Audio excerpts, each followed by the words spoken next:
औज़ुबिल्लाहिमिनश्शैतानिर्रजीम बिस्मिल्लाहिर्रहमानिर्रहीम। मैं हूँ पामिस्ट अब्दुस्तार। शादी की लाइन्स के बारे में आज हम मज़ीद डिस्कस करेंगे कि कौन सी लाइन जो होती है वो कामयाब शादी की होती है और कौन सी लाइन्स शादी की ऐसी होती हैं जो शादी में प्रॉब्लम का बताती हैं। तो ये बिल्कुल रियल हाथों पे हम स्टडी करेंगे।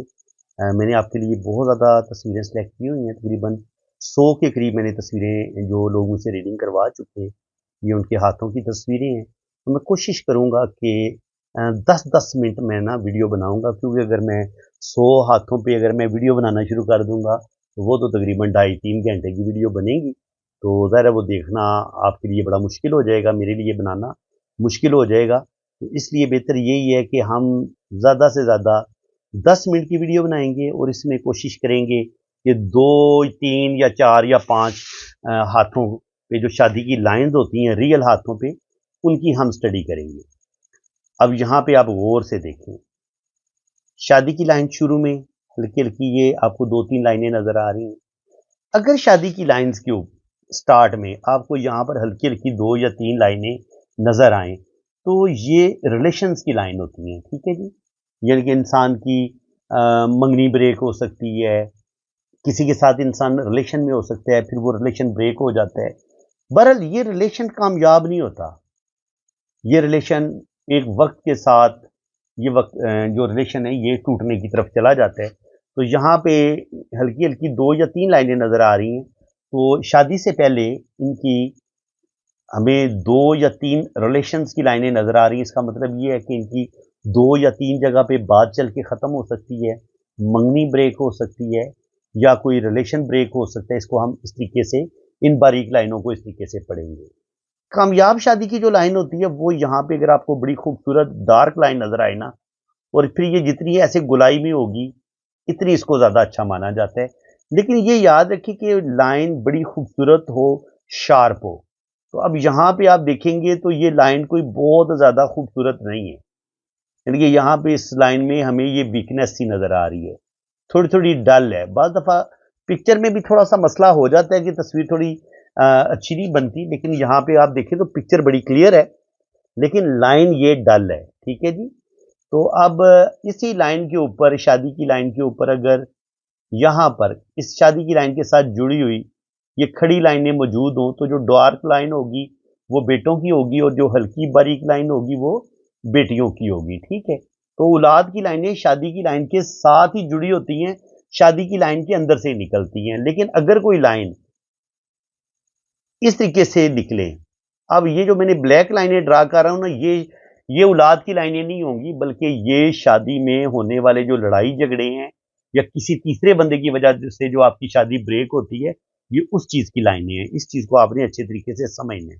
अब ये शादी की लाइन थोड़ी-सी हमें मध्यम नज़र आ रही है। अब शादी की लाइन अगर थोड़ी मध्यम होगी तो क्या होगा? मियाँ-बीवी में मोहब्बत की कमी का फुकदान हो सकता है।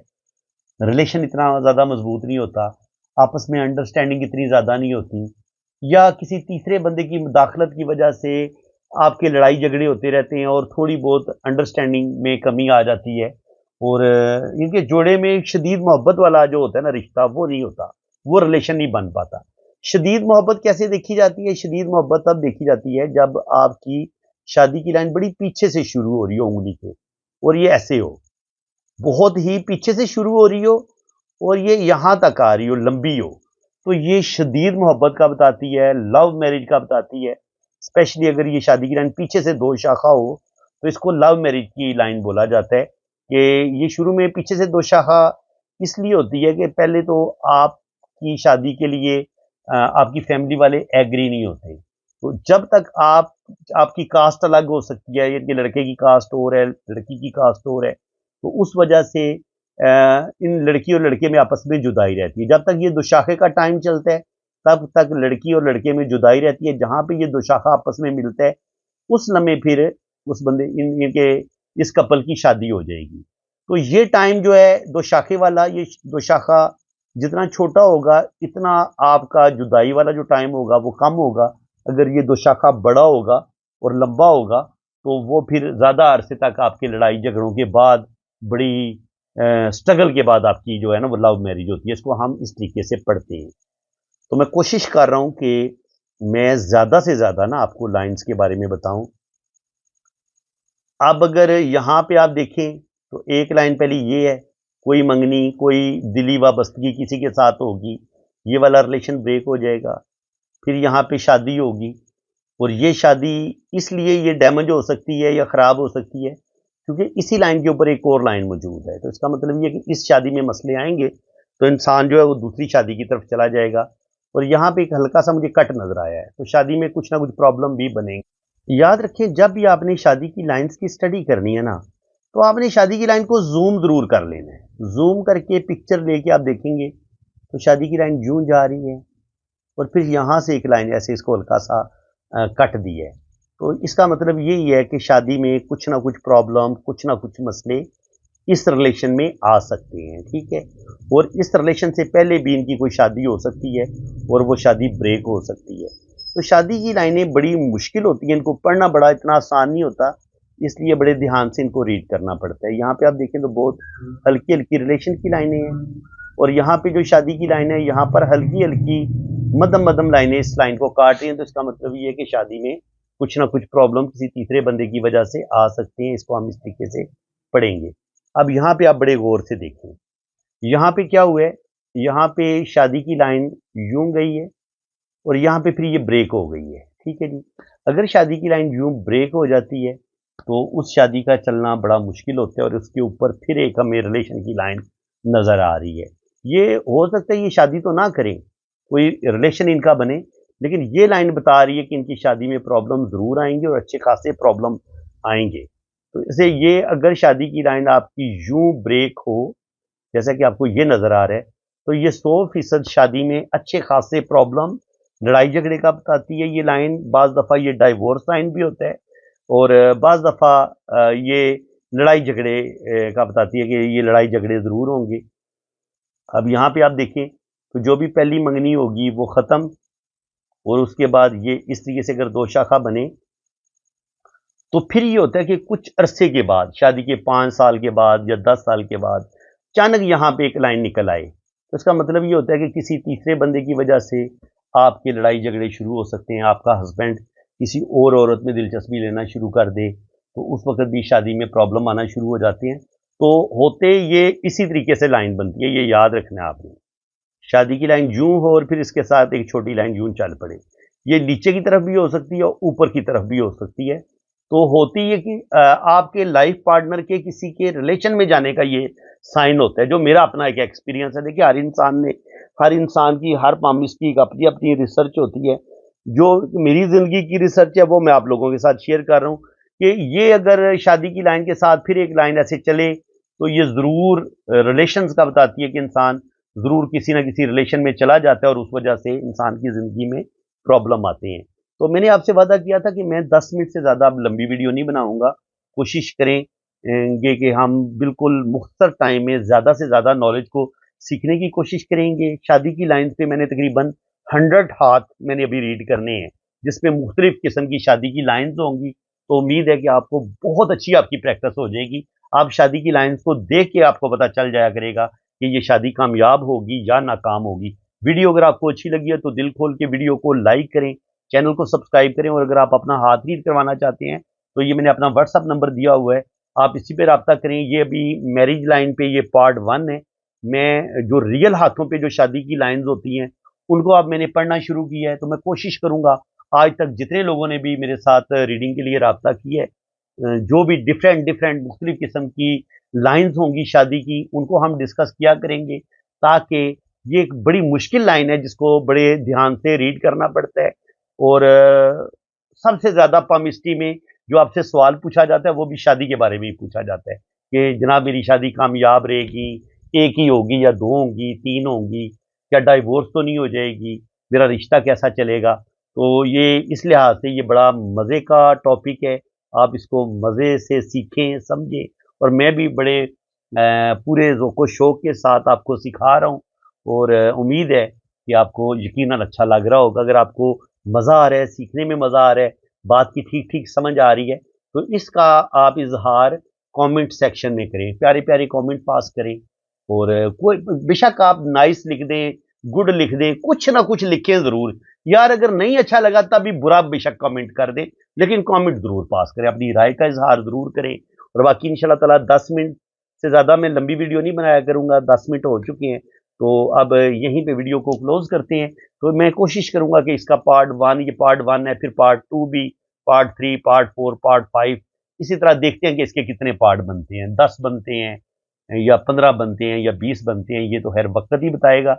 लेकिन ये सिलसिला शुरू किया है, और अगर आपको ये सिलसिला अच्छा लगा, आज की वीडियो अच्छी लगी है, तो फिर आपने अपनी राय का इजहार भी करना है कि मैं इस सिलसिले को जारी रखूं या इसको रोक देना चाहिए, ये आपने मुझे ज़रूर बताना है। तो इसी के साथ मैं जनाब अब आपसे इजाज़त चाहता हूँ। अल्लाह हाफिज़। ये मेरे व्हाट्सएप पे आप रब्ता कर लें, ये देख जिन लोगों ने अपना हाथ रीड करवाना है ना, तो हाथ रीड करवाने का तरीकाकार ये है कि मैं आपका सबसे पहले लोशोबर चार्ट बनाऊंगा। लोशोबर चार्ट के लिए आपने मुझे बिल्कुल आपकी जो accurate exact date of birth है वो आपने मुझे सेंड करनी है। जो आपकी असल तारीख पैदाइश है वो मुझे आपने मुकम्मल बतानी है। आप किस तारीख को पैदा हुए हैं, किस महीने को पैदा हुए हैं और किस साल पैदा हुए हैं, ये 3 चीज़ें आपने बिल्कुल अपनी एग्जैक्ट बतानी है। इसके अलावा फिर मैं आपकी वैदिक कुंडली बनाऊंगा। तो वैदिक कुंडली के लिए मुझे आपका टाइम ऑफ बर्थ बिल्कुल एक्यूरेट चाहिए कि आप कितने बजे पैदा हुए थे। और अगर कुछ लोगों को अपना टाइम ऑफ बर्थ का नहीं पता होता, लेकिन अपनी डेट ऑफ बर्थ का 100% सही पता होता है, तो वो फिर आपकी जो बहन भाइयों की तरतीब होगी ना, उससे मैं आपका टाइम ऑफ बर्थ एक्यूरेट निकाल लूंगा। आपने करना क्या है कि आपने मुझे अपनी असल तारीख पैदाइश बतानी है, जो आपकी असल डेट ऑफ बर्थ है वो आपने मुझे बतानी है। और आपने अपने बहन भाइयों की तरतीब बतानी है कि पहले नंबर पे आपका भाई है या बहन है, फिर दूसरे नंबर पे आपका भाई है या बहन है, फिर तीसरे नंबर पे आपका भाई है या बहन है, फिर चौथे पे। इस तरह इनके आपसे बड़े जो हैं उनके उनका भी बता देने, आपसे जो छोटे हैं आखिरी, और जिनकी अल्लाह ना करे किसी की डेथ हुई है तो उनका भी बताना है तरतीब के साथ, कि पहले नंबर पे आपका भाई है या बहन है, फिर दूसरे नंबर पे आपका भाई है या बहन है, और आपका घर में कितना नंबर है ये भी आपने बताना है। तो बहन भाइयों की एग्जैक्ट तरतीब से भी ना हाँ आपका जो है ना वो डेट ऑफ बर्थ, जो आपका एक्यूरेट टाइम है वो निकाला जा सकता है, यानी आपका टाइम ऑफ बर्थ क्या है। इसके अलावा आप किस शहर में पैदा हुए आपने ये बताना है। और मज़ीद टाइम ऑफ बर्थ को देखने के लिए, निकालने के लिए, अगर आप शादीशुदा हैं, अल्लाह ताला ने आपको औलाद दी हुई है, तो बच्चों की तरतीब से भी बिल्कुल एग्जैक्ट टाइम ऑफ बर्थ निकल आता है। तो आपने बताना है कि पहले नंबर पे आपका बेटा है या बेटी है, दूसरे नंबर पे आपका बेटा है या बेटी है, तीसरे नंबर पे आपका बेटा है या बेटी है, तो उससे भी एग्जैक्ट आपका टाइम ऑफ बर्थ निकल आएगा। जब आपका एग्जैक्ट टाइम ऑफ बर्थ निकल आएगा, तो जो वैदिक कुंडली है ना, ये देखिए हाथ की लाइनों से हमें बहुत कुछ पता चल जाता है। आप ये कह लें कि 70 से 80% हमें हाथ की लकीरों से हम इंसान की पूरी जिंदगी के बारे में जान लेते हैं। लेकिन फिर भी कुछ बातों का इतना कंफर्म नहीं होता, कि जैसे शादी के हवाले से सिर्फ शादी की लाइन से इतना पता नहीं चलता कि तलाक होगी, डाइवोर्स होगी या नहीं होगी, शादी कामयाब होगी नहीं होगी। तो जन्म कुंडली का क्या फ़ायदा होता है बनवाने का? उसमें आपकी लव मैरिज का 100% पता चल जाता है कि आपकी लव मैरिज होगी या नहीं होगी। और इसके अलावा आपकी पहली औलाद बेटा, बेटी, ये चीज़ें ज़ाहिर टाइम ऑफ बर्थ का पता चल जाता है, तो ज़ाहिर ये भी इनकी तरतीब लिखी होती है ज़ायचे में। तो आपके बच्चे कितने होंगे, पहले नंबर पे बेटा होगा या बेटी होगी, वो सारी तरतीब का पता चल सकता है। फिर आप ज़िंदगी में किस कदर तरक्की करेंगे, किस कदर आपको अल्लाह ताला नेम-फेम देगा, ये भी वैदिक कुंडली से पता चलता है। इसके अलावा आपकी फ़ॉरेन सेटलमेंट हो पाएगी, आप बाहर के मुल्क जाएँगे, आपका वीज़ा लगेगा, नहीं होगा, आपकी किसी मुल्क में परमानेंट सेटलमेंट हो पाएगी, नहीं पाएगी, ये भी हमें वैदिक कुंडली से पता चल जाता है। इसके अलावा आपकी 1 शादी होगी, 2 शादियाँ होंगी या 3 शादियाँ होंगी, शादियों का पता चल जाता है। आपकी ट्रैवलिंग का पता चल जाता है, आपके अच्छे करियर का पता चल जाता है, आप सियासत में कामयाब होंगे, आपको कोई बड़ा नेम फेम मिलेगा, ज़िंदगी में आपकी कोई बड़ी लॉटरी लग सकती है, नहीं लग सकती। आप पर कोई जादू, कोई तावीज़ात वगैरह तो नहीं हुए, आप पर कोई बुरा असर तो नहीं है, कोई नज़र बद तो नहीं है, किसी अस्तेब का साया तो नहीं है। इन चीज़ों का भी ज़ायके में पता चल जाता है। तो इनके हाथ की लाइनों से भी ये बड़ा समंदर का एक बड़ा बहुत बड़ा समंदर है, ये जो नॉलेज है ना वैदिक कुंडली वाला, जिसको हम जन्म कुंडली बोलते हैं, ये बड़ी ज़बरदस्त चीज़ है। और इस जायचे से हम आपकी पूरी लाइफ के बारे में बड़ा एग्जैक्ट बता सकते हैं, ट्रैवलिंग के बारे में, शादी के बारे में, ज़िंदगी के हर टॉपिक के जिसके बारे में भी आप पूछना चाहेंगे, आपको उसका एग्जैक्ट जो है ना वो आंसर मिल सकता है। तो फ्रेंड्स, आपने अगर अपनी रीडिंग करवानी है, अपनी जन्म कुंडली बनवानी है या लोशो बर्थ चार्ट बनवाना है, तो आपने ये मैंने अपना व्हाट्सअप नंबर दिया हुआ है, आपने मेरे इसी व्हाट्सअप नंबर पे राब्ता करना है। ऊपर वाला जो नंबर मैंने दिया है वो सिर्फ मैंने कंट्री कोड लगाया, नंबर ये एक ही मैंने दिया हुआ है आपको। 992 जो है वो पाकिस्तान का कंट्री कोड है, क्योंकि मैं पाकिस्तान से ताल्लुक़ रखता हूँ, मैं पाकिस्तान से हूँ, सराय आलमगीर गुजरात से हूँ मैं। मेरा सिटी सराय आलमगीर गुजरात है। तो ये मेरा व्हाट्सअप नंबर है, आप मेरे इसी नंबर पे राब्ता करें। और अगर आपको कमेंट सेक्शन में कोई बंदा अपना नंबर देने की कोशिश करता है, तो इस नंबर के अलावा आपने किसी और नंबर पे राब्ता बिल्कुल नहीं करना है। जिस बंदे ने भी रीडिंग करवानी है, तो सिर्फ़ और सिर्फ़ आपने मेरे इसी नंबर पे राब्ता करना है। यहाँ पे मेरी सेक्रेटरी बात करेंगी या मैं कभी-कभी खुद भी अटेंड कर लेता हूँ। तो यहाँ पे आपको ना वो एक बेहतरीन रीडिंग मिलेगी, इंशाअल्लाह ताला ये मेरा वादा है आपसे। तो फ्रेंड्स, अल्लाह ताला आपको खुश व खुरम रखे, अपनी हिफाज़त में रखे, आमीन सुम्मा आमीन। अल्लाह हाफ़िज़।